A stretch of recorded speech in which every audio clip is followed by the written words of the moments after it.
Bismillahirrahmanirrahim. Baik, kawan semua, minggu sore, insya Allah setiap minggu kita akan membedah buku-buku klasik nasional, buku para founding fathers, buku klasik yang menjadi latar belakang pergerakan perjuangan Indonesia. Karena hari ini, besok tanggal 1 Mei adalah Hari Buruh, saya ingin berbagi bacaan sebuah buku yang sangat populer yang ditulis oleh Semaun, Penuntun Kaum Buruh. Buku ini judulnya Penuntun Kaum Buruh. Ditulis oleh Semaun pada tahun 1920. Pada bulan Mei di Semarang pada tahun 1920, Semaun menulis buku ini. Dalam pengantarnya ia mengatakan bahwa buku ini tidak bercerita tentang hal-hal yang ilmiah, tetapi Semaun sengaja mengarangnya secara mudah, gampang kalau bahasa dulunya, supaya semua kaum buruh itu mengerti dengan segera apa yang dimaksud dekat buku ini. Nah, buku ini dia tulis untuk kaum buruh. Meskipun, kata dia, buku ini penting buat kaum buruh,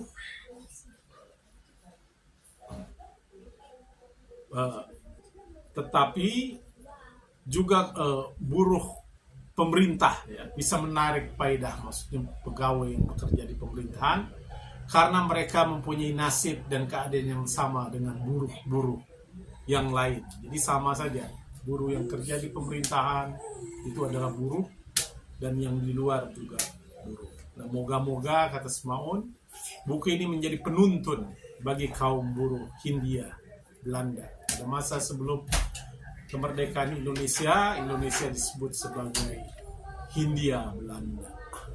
Nah, namun terlebih dahulu, ini karena buku ilmiah tidak bermaksud memperkenalkan apapun, kita mengenal dulu siapa Semaun. Kalau Anda baca di Wikipedia, Anda bisa baca Semaun itu lahir 1899 dan wafat pada bulan April, 7 April 1971. Semaun adalah tentu ketua Partai Komunis Indonesia yang pertama. Nah, pada masa kecil, Semaun itu sekolah. Dulu kita tahu ada 3 kelas masyarakat, ada masyarakat inlander, masyarakat pribumi, masyarakat timur asing, dan Hindia Belanda. Nah, Semaun tentu bukan dari kelas priayi, dia berasal dari kelas rendah, pegawai rendah. Ayahnya itu Prawiro Atmojo, itu pegawai rendahan. Tepatnya dia tukang batu,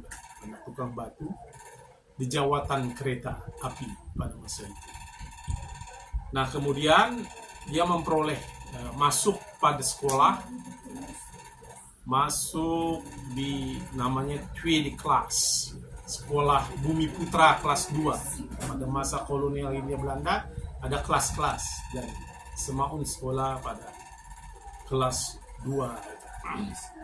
Tentu ia mendapat pelajaran bahasa Belanda, dan kemudian setelah tamat dia menjadi klerik, juru tulis. Nah, karir politik Semaun di panggung politik itu pada usia 14 tahun. Dia lebih tua dari Bung Karno, karena ia lahir 1899. Bung Karno kalau tidak salah 1901. Dia selisih 2 tahun lebih tua Semaun. Nah, Semaun kemudian bergabung, dia bertemu dengan Sneflit. Kita tahu Sneflit, Henricus Josephus Franciscus Mary Sneevliet atau dikenal Henk Sneevliet. Itu adalah seorang komunis Belanda yang aktif di Belanda dan Hindia Belanda. Nah, Semaun berjumpa dengan Sneevliet ini. Lalu Semaun mulai masuklah pada tahun 18 ia masuk ke Sarekat Islam dan diangkat menjadi ketua Sarekat Islam Semarang. Nah, pada masa Semaun juga dengan setli dia masuk pada perkumpulan Indisi Sosial Demokratik Vereniging, organisasi sosial demokrat Hindia Belanda di Surabaya waktu itu. Itu didirikan oleh Sneevliet, lalu dia pindah kemudian masuk SI. Nah, pada masa itu ketika ia menjadi ketua SI Semarang, Semaun banyak terlibat dalam pemogokan buruh. Bahkan demonstrasi yang pertama dilakukan adalah demonstrasi buruh kereta api yang dilakukan oleh Semaun. Nah, pada tahun 23 Mei 1920 Semaun sama dengan buku tadi Penuntun Kaum Buruh dibuat mengganti SDEV, Perkumpulan Sosial Demokrat Hindia ini menjadi Partai Komunis Hindia. Nah, 7 bulan kemudian namanya diubah menjadi Partai Komunis Indonesia. Dan Semaun menjabat sebagai ketua partai yang pertama.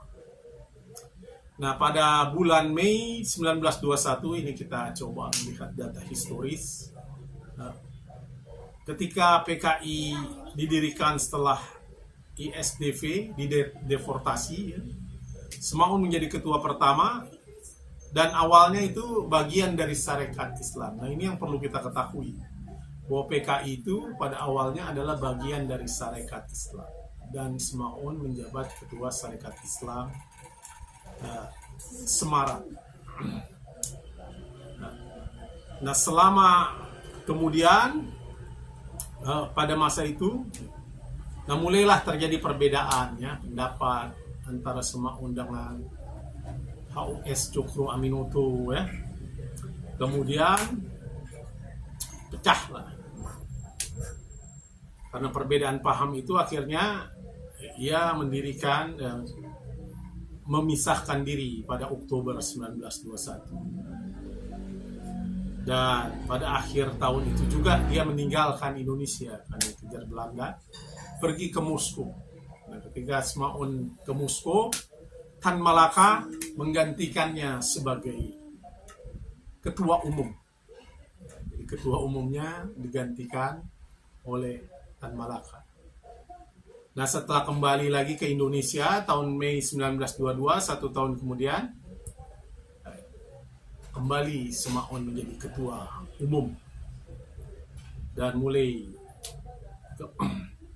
ia mulai berpengaruh kembali di Sarekat Islam, tetapi kurang berhasil. Akhirnya dia mendirikan.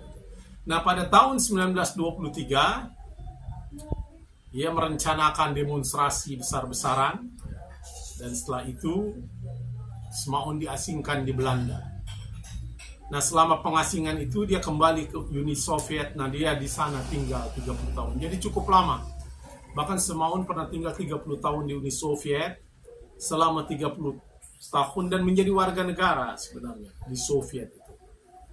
Tapi pada masa itu ia tetap menjadi aktivis dalam aksi-aksi yang terbatas.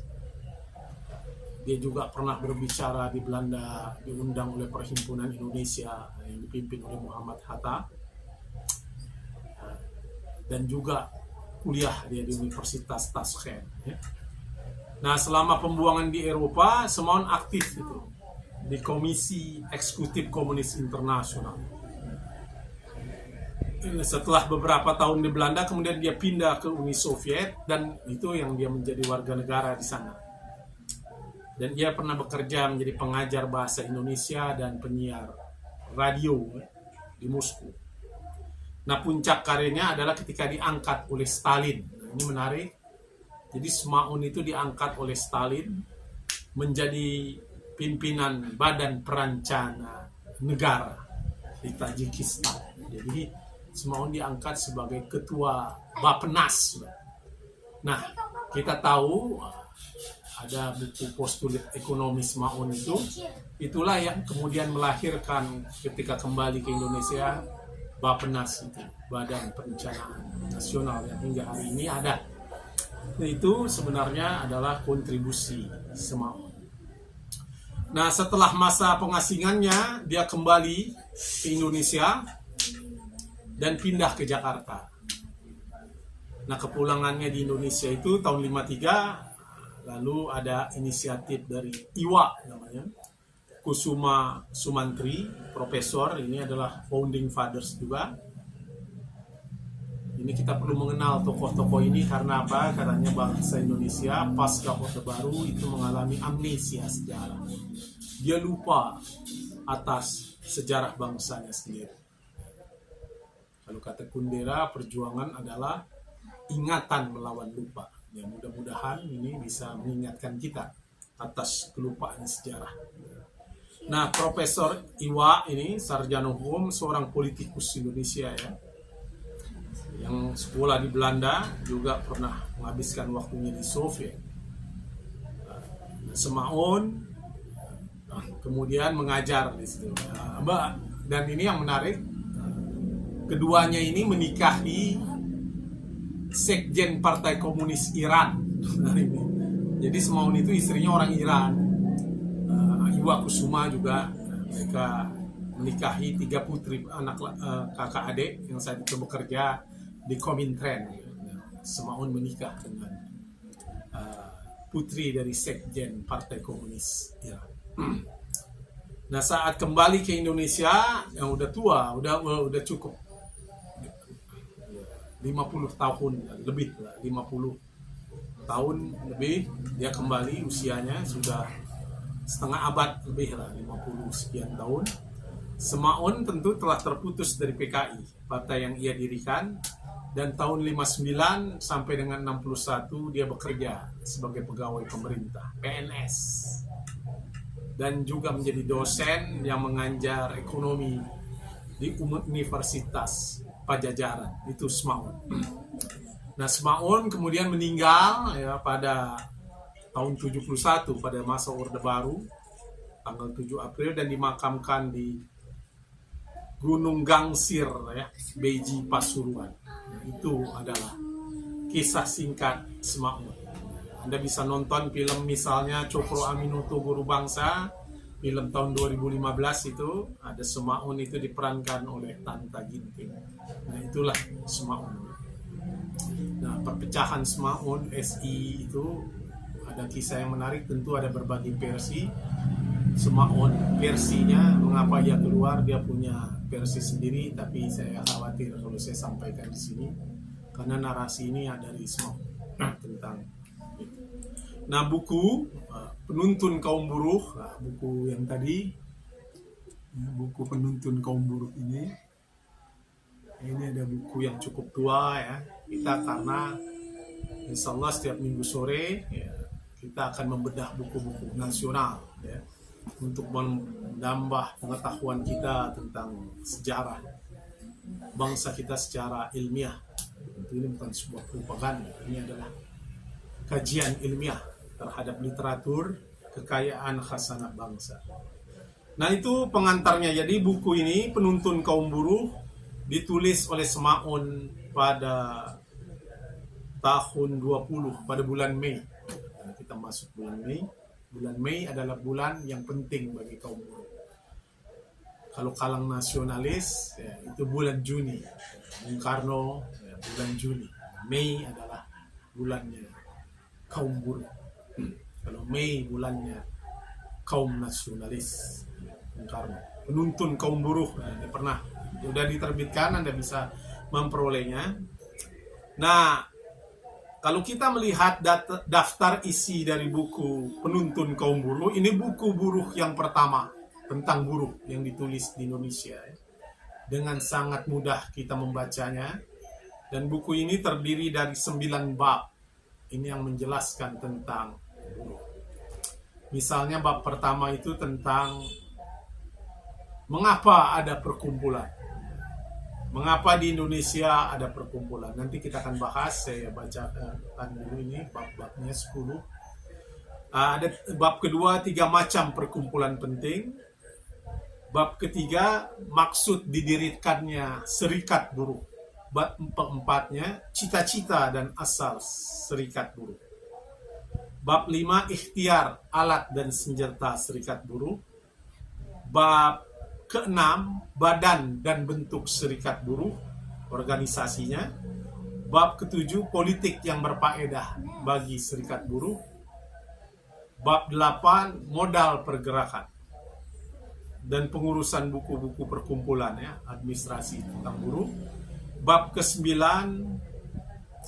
itu adalah pengawasan di dalam perkumpulan, dan terakhir propaganda dan pengurus yang terlalu. Nah, itulah buku penuntun kaum buruh. Kita akan bahas pada kesempatan ini pada bab yang pertama saja. Nah, mengapa ada perkumpulan atau organisasi? Semaun menjelaskan mengapa kita perlu organisasi. Latar belakangnya apa? Bahkan pada zaman sekarang, sekarang kita melihat semua organisasi berkecambah, organisasi politik, partai politik, organisasi masyarakat, keagamaan dan sosial. Itu mengapa dibutuhkan? Nah, mengapa itu? Kata Semaun sebenarnya itu karena pada masa lalu kita tidak membutuhkan itu. Apa sebab kita membutuhkannya? Sebab pada zaman sekarang ini begitu banyak jenis pekerjaan pada masa lalu, pada masa primitif tidak ada organisasi, tidak ada perkumpulan. Perkumpulan itu tidak ada. Mengapa? Karena pada masa itu semua orang berhak pada akses untuk memperoleh nafkah, memperoleh makan dan sebagainya. Karena tidak ada golongan atau kelas pada masa lalu. Setiap orang memperoleh kebutuhannya sesuai dengan apa yang dikerjakan. Kalau dia lapar, dia pergi ke sungai. Semua orang punya alat produksi, mengambil kayu, lalu diruncingkan, mengambil ikan, dan mereka mendapatkan ikan. Terus begitu. Nah, kemudian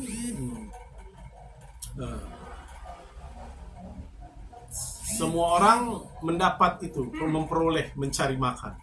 Nggak ada yang kurang. Pada zaman kuno itu, ini menyebutnya zaman kuno, zaman, kalau bahasa Yuval Noah Harari, zaman pemburu pengumpul. Pada zaman kuno itu hampir semua penduduk dapat bekerja dan hidup menurut kehendaknya sendiri. Jadi pada zaman kuno itu kita dapat bekerja berdasarkan kehendak kita sendiri, tidak di dalam kuasa atau otoritas orang lain untuk memperoleh makan. Dan sesuai dengan keahlian dan kesenangan hati kita sendiri. Jadi kerja itu betul-betul didasari oleh keinginan hati kita. Sehingga mereka mampu mencari makannya sendiri, banyak atau sedikit. Karena hampir semua orang dalam mata pencaharian dan penghidupannya merdeka dan kuasa. Jadi intinya itu. Intinya adalah merdeka dan kuasa. Pada zaman kuno itu kita merdeka dan kita memiliki kekuasaan untuk memperoleh, mencari penghidupan. Kita merdeka karena alam raya ini tidak ada dikuasai oleh siapapun. Dia menjadi milik bersama dan kita punya kuasa. Berbeda dengan pada zaman sekarang. Kalau kita tidak bekerja, menjual tenaga, maka kita tidak akan makan. Itu seperti saya ini kan, makan tabungan. Ya kan, dan sebagainya itu. Karena, mengapa? Karena semua orang itu memiliki alat dan perkakasnya sendiri. Jadi mereka memiliki tanah dan sebagainya. Yang membuat itu mereka bisa melakukan. Jadi mereka mendapat akses. Zaman dulu tidak perlu ada perkumpulan, tidak perlu kumpul dan sebagainya, karena kita memiliki merdeka dan kuasa itu. Apalagi di Indonesia yang hawanya tidak begitu dingin, meskipun kita telanjang asal bisa makan, maka kita tentu masih bisa hidup. Berbeda dengan di Eropa. Penduduk di sana terpaksa berusaha lebih giat untuk kelangsungan hidupnya daripada kita di Indonesia yang tropis itu dalam pandangan semua. Nah, usaha yang keras itulah yang memberikan hasil berupa tanah yang luas. Ya, dan kita bisa memperoleh makan dan sebagainya. Nah, pada masa itu tidak diperlukan organisasi dan perkumpulan karena setiap orang itu berhak ya, atas hak untuk memperoleh penghidupannya. Mereka mempunyai merdeka dan kuasa.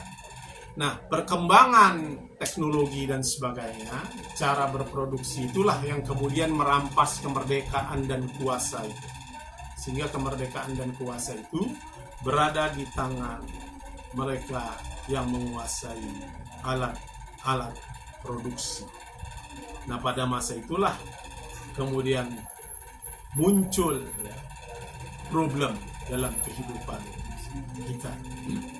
Jadi pada bab pertama, mengapa penyebab ada perkumpulan di Indonesia, itu tidak lepas dari perkembangan cara berproduksi. Pada zaman primitif, katanya, Ismail mengatakan kita memiliki merdeka dan kuasa, setiap individu bisa memperoleh penghasilannya dan mereka bekerja itu berdasarkan kemampuan dan dorongan hatinya. Mereka bekerja bukan atas tuntutan memperoleh upah.